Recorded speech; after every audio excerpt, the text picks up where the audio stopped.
Hello, everyone. My name is Dr. Juan Crawford, and I'm here to talk about God. God is everywhere in my life over so many other things. And I want to open up with the prayer of Jabez. Lord, that you would bless me indeed, that you would enlarge my territory, that your hand would be with me, that you would keep me from evil, not for me, but so that I cause no pain. And God granted his request. That's the prayer of Jabez that has had a remarkable impact on my life. To tell you a little bit about my life, I'm retired United States Air Force. I was enlisted for 11 years and commissioned for 10. So I did 21 years in the military in the Air Force. And I've been retired now for 23 years. Oh my goodness. Look at God, look at God. When I meet fellow veterans, and I ask them what branch of the military they were in, if they tell me they were in the Army, the Navy, or the Marines, I say, my condolences. I'm sorry that you didn't come in the best branch of the military. Because everybody knows the Air Force is the best branch. I said that if you want to sleep on a cot, you go in the Army. If you want to sleep on a rock, you go in the Marines. If you want to sleep on a boat, then you go in the Navy. But if you want to sleep in a bed, then you come in the United States Air Force because that's what we sleep on in the Air Force, our beds. I have so much to say about God and about how he moves in your life and the things that I didn't know. My birthday is the 6th of November, 1962. That makes me 63 years old. But if I had sat with God on November the 5th, 1962, the day before I got here, and I asked God about life, and I said, God, well, what is going to happen to me on the 23rd of December, 2003? He said, that's the day you go over the cliff in Africa. I'm going to die that day, God? He said, no, Juan Crawford, I already have angels assigned. Well, what about the 13th of April, 2013? He said, that's the day of your motorcycle accident. So that's going to kill me, God. He says, no, Juan Crawford, I told you I already have angels assigned. Well, what about the 15th of October, 2021? He said, that's the date they tell you that you have prostate cancer. So that's going to kill me, God. No, Juan Crawford, I already have angels assigned. So those are things that were the day, and I want to tell you about those so that you see what I'm talking about. When I look at the 13th of April, I'll tell you about that one first. The 13th of April, 2013, the last thing I remember that day was calling my wife from the grocery store at 8:15. That's the last thing I remember. And I told her I was on my way home. The grocery store was about 15 minutes from my house, and I was on my Harley Davidson Road King. I had had a Harley Davidson Fat Boy a couple years earlier, 10 years earlier, but this time I had a Harley Davidson Road King.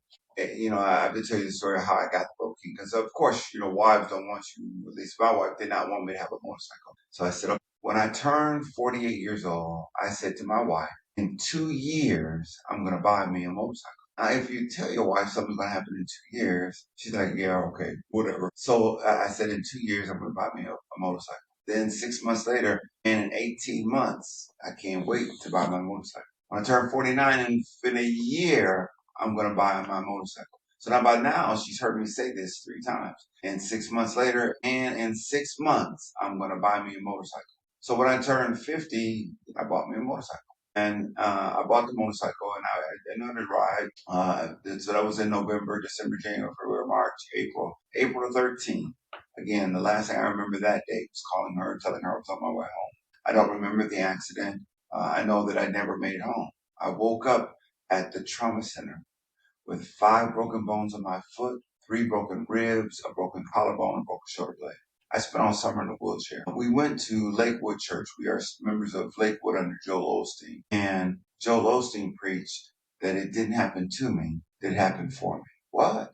That there was a place that God was taking me, and this is what I need to get to that place. So therefore, I will gladly go.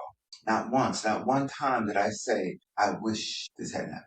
I said, God, thank you. I'll give thanks through all things. This hurt, this hurt, this hurt, this hurt, this hurt. But the God that I serve said that he would use all things.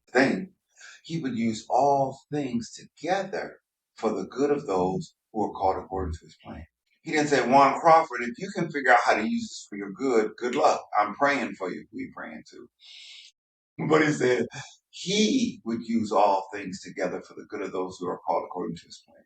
And so he couldn't do this, but if he had said, Juan Crawford, we're going to go in time 10 years. Leave your pain right here. Angels, don't let nobody get Juan Crawford's pain. It'll be here when you get back.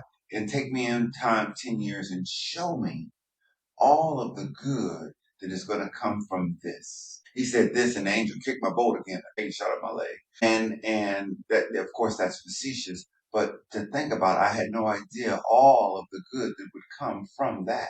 It has been so much good that has come from my motorcycle accident. I've been able to help countless, that means I couldn't count, veterans with their disabilities because of that. That today I have Dr. Lisa Crawford and Dr. Juan Crawford because I was able to find out different things that my disability I didn't know before that. So it's just opened up so many doors, so many doors, so many doors. As I laid there in the hospital bed with the bolts sticking out of my foot that hurt, I had 4 bolts, looked like Frankenstein. I am laying in a hospital bed, and this is April, May, June, July, and August. God shook me and said, it's time to get out of the bed. Back up. Before the accident, I was a member I still am a member of the Houston Black Real Estate Association. They brought Houston Community College, HCC, out to the meetings. They needed mentors. I volunteered 1 semester, 2 semesters, 3 semesters. After my 3rd semester volunteering, they said, would you like to be an adjunct? I don't know about being an adjunct. Okay, yes, I would do that. I came in and I filled out my paperwork in the computer system. And I went and I did my first interview. And then April 13th happened. So I think I did the interview sometime in 12, or maybe early 13. And I'm in the bed and in the hospital bed in April, May, June, and August. God had somebody call me from HCC that said, you filled out your paperwork. I have a PhD, says you had a master's degree in international business. Would you like to come teach business? I said, no, but let me call the real estate people back. I wheel in my wheelchair and I finish my interview. And I start in the spring 14, class, one.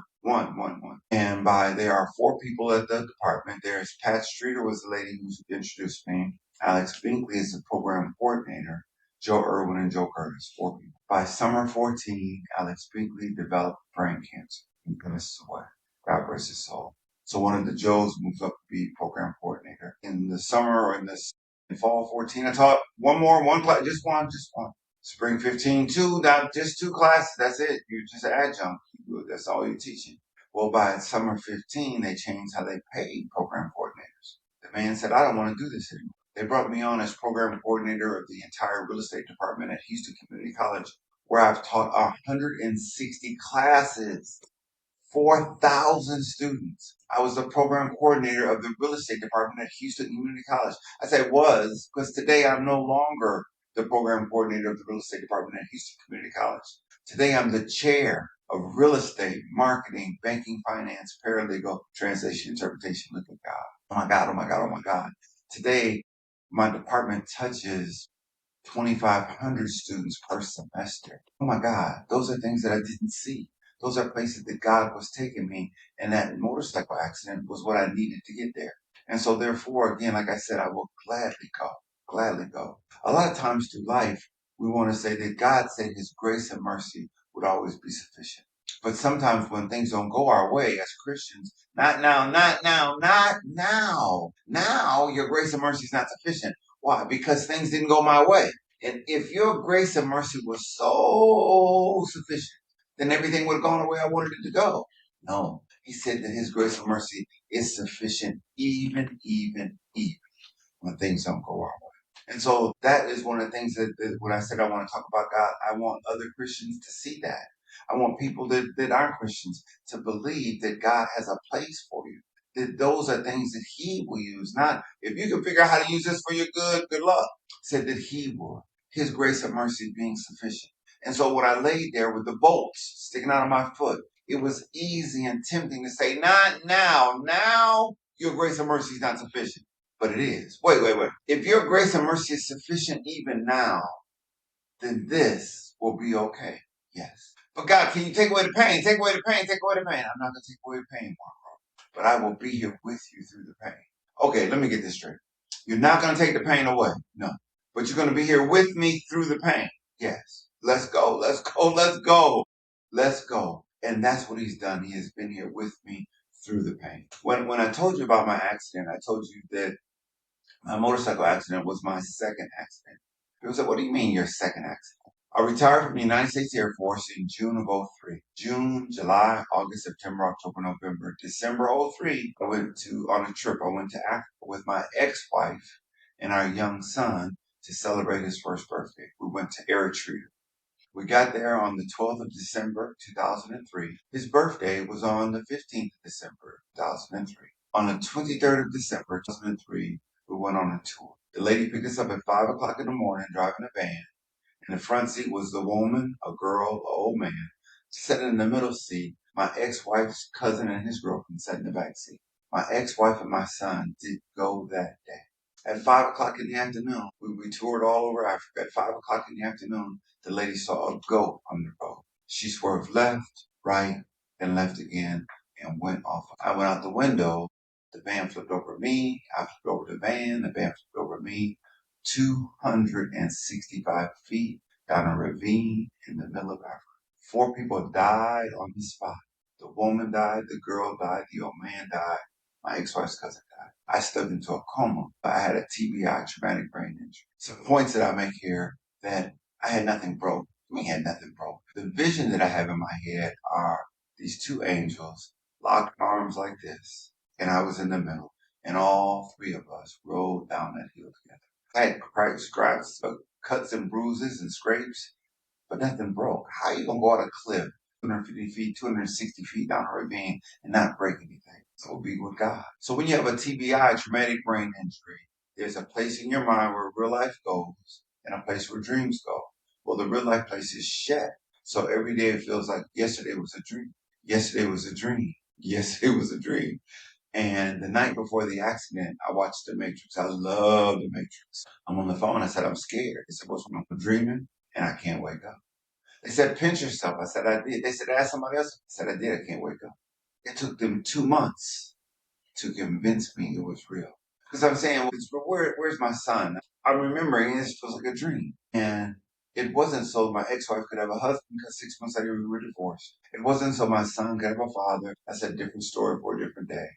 But it was because he has something he wants me to do for him down here on earth. I took that charge serious then. Today, even more serious after my second life changing accident. Hence, I'm telling everybody I can about God. I was telling everybody I could about God the first time, but now it's just remarkable. And I told you my accident was in 2013. In 2014, I got a kiss on my forehead. He said, you will never, ever, ever, ever, ever be taken advantage of again. Oh, what do you mean?